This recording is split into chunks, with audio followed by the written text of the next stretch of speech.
No, por favor, por favor. Bien, el día de hoy está con nosotros Marco Castillo, es presidente del Consejo Local del Instituto Nacional Electoral para platicar. Muchísimas gracias por aceptar la invitación. Gracias, Arturo.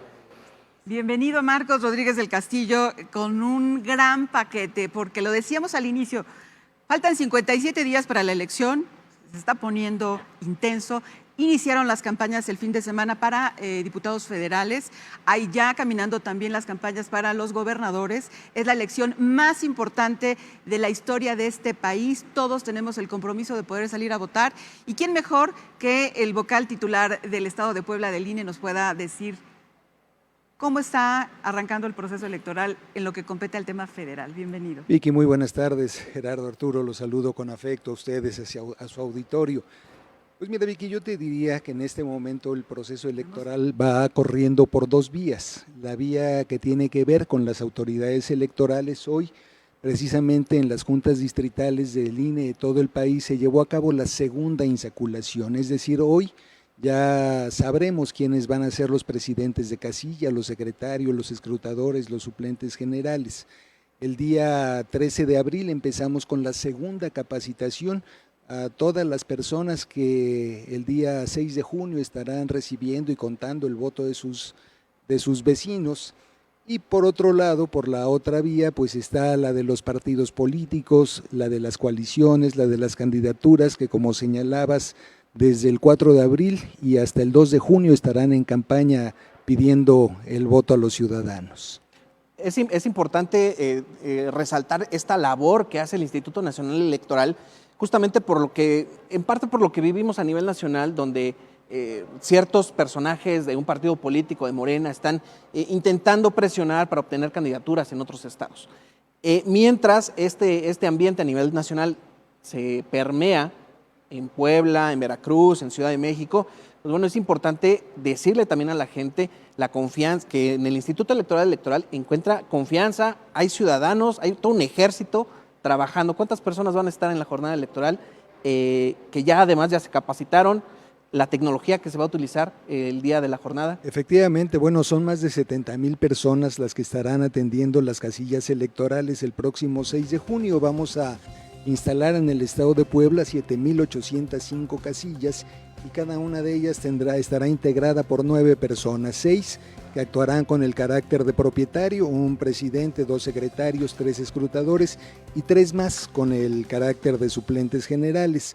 Una noticia importante es que el día 31 de marzo, que concluyó la primera capacitación, necesitamos, como le comentaba, 9 personas por casilla. Tenemos en promedio 18 personas por casilla, es decir, estamos al 212% de los ciudadanos que requerimos para las mesas directivas, lo cual me parece a mí que habla muy bien de la responsabilidad de los poblanos y las poblanas. Y sobre todo en un momento, perdón Gerardo, en un momento donde los mexicanos tenemos que confiar en la autoridad, te decía Arturo, y donde los jóvenes llevan un papel muy importante, porque ¿cuántos son los jóvenes que van a votar por primera vez en esta elección el próximo domingo? En el estado de Puebla tenemos alrededor de 213,000 jóvenes que por primera vez emitirán su voto para elegir a quien quiera que los gobierne, que los represente.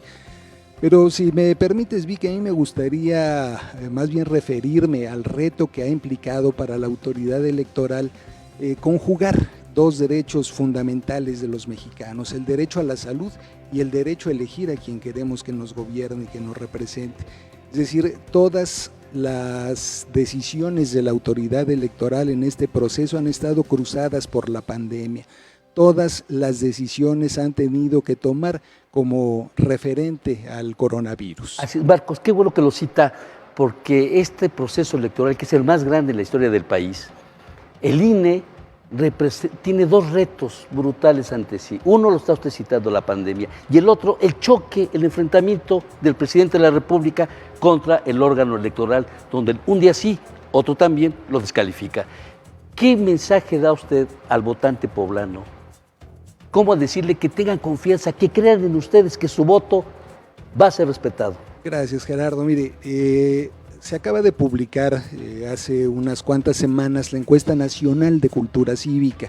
Esta encuesta nos dice que las instituciones en las que más confían los mexicanos son el Ejército y la Marina, en primer lugar. Así es. En segundo lugar en la Guardia Nacional y en tercer lugar en el Instituto Nacional. Tiene 60% más o menos de aprobación. Sí, esto quiere decir que somos la institución civil que más confianza le genera a las personas en este país. Queremos generar una alianza muy importante con los ciudadanos. Nosotros no somos un actor político, nosotros no podemos ser parte de la contienda. La autoridad electoral es el árbitro, debe estar por encima de los actores políticos. Oye, ¿me permites que comente algo, que comparta algo con esta audiencia? Claro. Venga. Desde que era el INE, Marcos Rodríguez del Castillo participaba. ¿Quién mejor en Puebla que él para conocer todos los claroscuros que ha tenido el instituto, la gran presión que se ha ejercido sobre este mismo instituto para que hoy, después de tantos años, no quiero decir cuántos, o sí decimos cuántos más o menos? Algunos. Un poquito, más de 25, vamos a dejarlo así, como para no pensar en que, al menos en Puebla, tengamos la competitividad necesaria de quienes integran la Junta Estatal del INE para poder saber que se va a hacer lo que tiene que hacer, que no va a haber el día de la casilla, porque a diferencia de otras elecciones, va a haber una sanitización cada 2 horas. Cada 3 horas. Cada 3 horas. Y una Por ahí. sanitización previa y una sanitización posterior a la elección. Estas medidas sanitarias no complican mucho más la confianza al momento que dices, a ver, sálganse todos porque van a entrar a sanitizar y qué va a pasar con las urnas, quién va a estar ahí para ver. Y los fantasmas del 12 del 6 van a estar ahí presentes. Creo que un elemento que es fundamental para la confianza ciudadana es el hecho de saber que son nuestros vecinos quienes van a recibir nuestros votos y Sí, porque usted es poblano, por fortuna. Por supuesto, claro, yo estudié en el CENCHI, en la UAP. Se fue a Tlaxcala, se fue a Manzanillo, Claro. pero regresó a Puebla. Así es, Sí, aquí estamos, Gerardo. Bien, entonces me parece que este es un elemento de certeza fundamental para los ciudadanos, el hecho de saber que son los propios ciudadanos quienes ese día se vuelven la autoridad electoral y son quienes reciben, son quienes cuentan el voto de sus vecinos. Nosotros los capacitamos, pero ellos a final de cuentas hacen la elección, nosotros solo lo organizamos, la elección la hacen los ciudadanos. Esto es bien importante. Ahora, esto es en la parte de la organización. En la parte la actuación de los candidatos, ¿qué es lo que no está permitido hacer por parte de los candidatos a diputados federales hoy en día, ¿no? Los que están jugando Sí, actualmente? claro, con gusto, Arturo. Mire, no pueden evidentemente rebasar el tope de gastos que fijó la autoridad electoral y que es el dinero que podrán gastar, que para el caso de la elección del 2021 es de 1.648.000 pesos. No pueden tampoco contratar espacios en radio y televisión, esa es una prohibición desde la ley desde que cambió el modelo de comunicación política y hoy los partidos políticos, las coaliciones, los candidatos utilizan los tiempos del Estado que administra el INE para emitir sus spots. Tampoco pueden recibir financiamiento ilícito y cuando hablo de financiamiento ilícito no me refiero únicamente al que pudiera venir de la delincuencia, me refiero también a que no pueden recibir dinero de gobiernos, no pueden recibir dinero de empresas mercantiles, no pueden recibir dinero de personas físicas o morales extranjeras. Ahora, hablando de propaganda, el día de ayer circuló una fotografía de una candidata donde está colocando ella estos medallones en transporte público y en automóviles, en vías de Puebla, sobre la carretera, sobre avenidas. ¿Esto está permitido hacer? Son las que tenemos. Sí, hay una limitante en el sentido de que la propaganda de la campaña local no puede ser exhibida.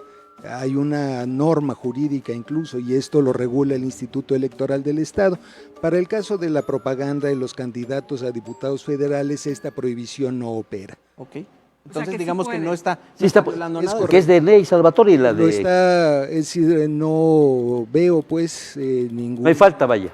Exacto, ninguna transgresión a la normatividad. Si estuviésemos hablando de una campaña local, Es de una otra campaña, historia. así es, para diputado local, para ayuntamiento, bueno, ahí sí la ley local lo prohíbe. En el caso de la legislación federal no hay esta taxativa. ¿Qué costo, perdón, Vicky, qué costo tiene este proceso electoral de los 15 diputados acá en el estado de Puebla federales?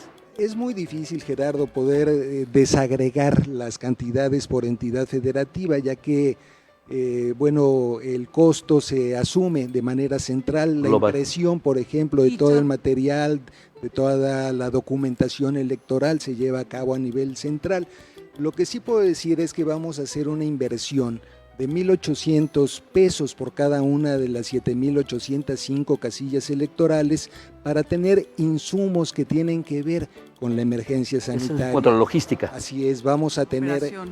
gel antibacterial, vamos a tener toallas sanitizantes, vamos a tener una dotación de 200 cubrebocas por cada una de las casillas que instalaremos en el estado. Si algún ciudadano o ciudadana se presentara sin el cubrebocas, nosotros se lo proporcionaríamos para garantizar utilizar. la salud de todos los que participan. Estando las cosas como están, con lo que ha implicado la pandemia en una crisis económica, créame que el proceso electoral tiene un alto costo y lo pagamos los mexicanos. Además. Lo pagamos todos. No sé si tengas el dato de cuánto cuesta un voto en este país. Bueno, eso lo sabremos una vez que tengamos los resultados, saber cuánta ¿Cuánto gente nos costó al participó y pues al final de cuentas Pero el voto se divide.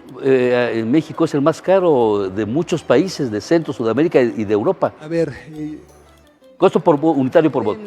podríamos platicar sobre esto también, aunque es todo un Toda tema. una historia No, además sí, por sí, las sí. elecciones A anteriores ver, y otros países. ¿qué se lleva mucho dinero en el Instituto Nacional Electoral? El padrón electoral. El padrón electoral es un listado de 90 y tantos millones de personas, pero además que se renueva de manera permanente. Todos los días hay altas en el padrón, hay bajas, hay cambios de domicilio.